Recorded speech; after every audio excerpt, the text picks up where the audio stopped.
Tell me about this stat that you were saying, right? That you just blew me away because we talk about, you just gave me different spins on the data that everybody just repeats over and over and over. Like everybody's just like 2%, 2%, 2%, right?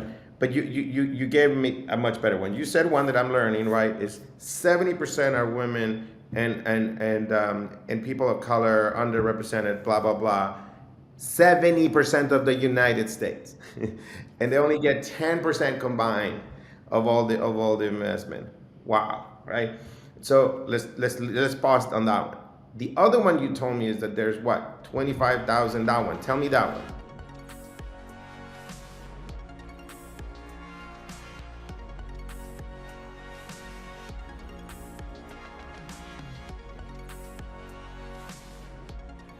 Yeah, so according to Crunchbase, there are 25,000 venture capital firms globally. Okay, so that's if no one else is starting a firm right now. If you look for how many Latinx-led VC firms exist, the list gets to about 50. And that is, I said globally because I think you also have to include LATAM funds. Yeah, Right? let's include everything. Yeah. So if we have about 50 firms to get to 2%, and there were no other firms created, we need 511 firms. So we need to 10x the number of Latinx-led VC firms to get to 2% of all venture capital firms. And that's not even counting the amount of money, right? That's just the unit, right? That's the number of check writers. You're like you're getting, I'm getting you going. You're like, oh, so that brings me to my way of thinking. I met a very influential Latino leader here in Boston, and at the beginning of Drift, I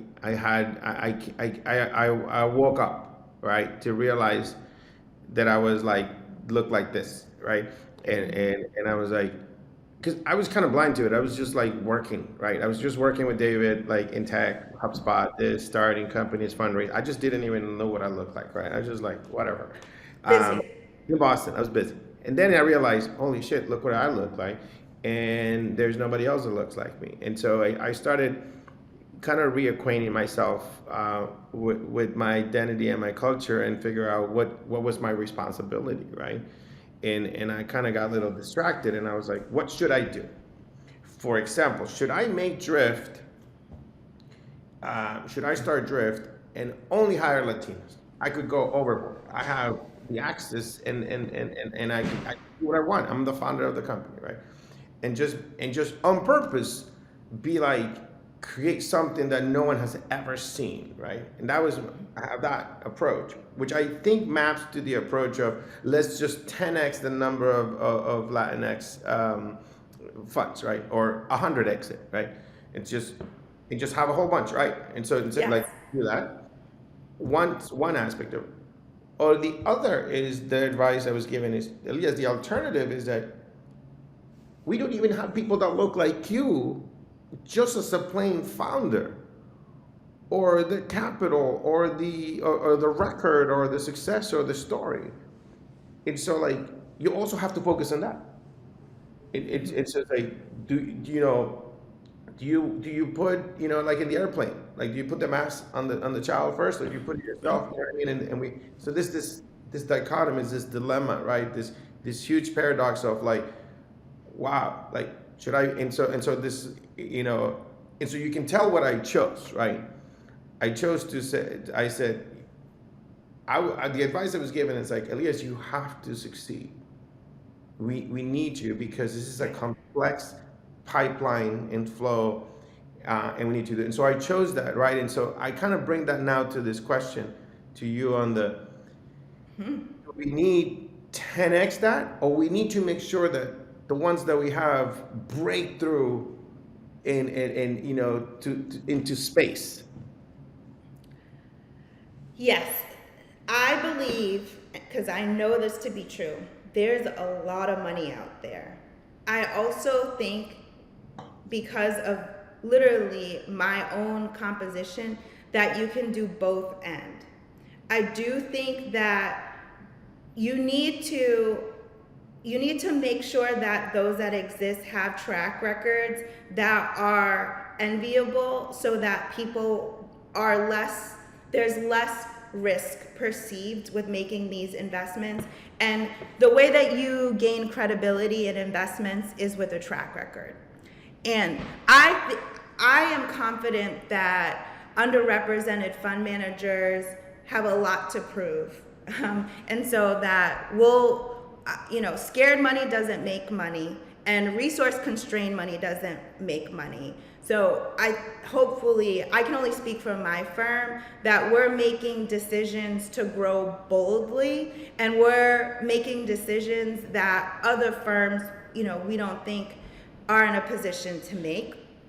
We're a team of 17, which punches way above our weight class for the size of fund that we have. But that's what we think we need to do to provide the concierge services that founders and entrepreneurs need at the earliest stages to be successful. So that's an example of a bold decision to make sure that we have a chance to have an enviable track record.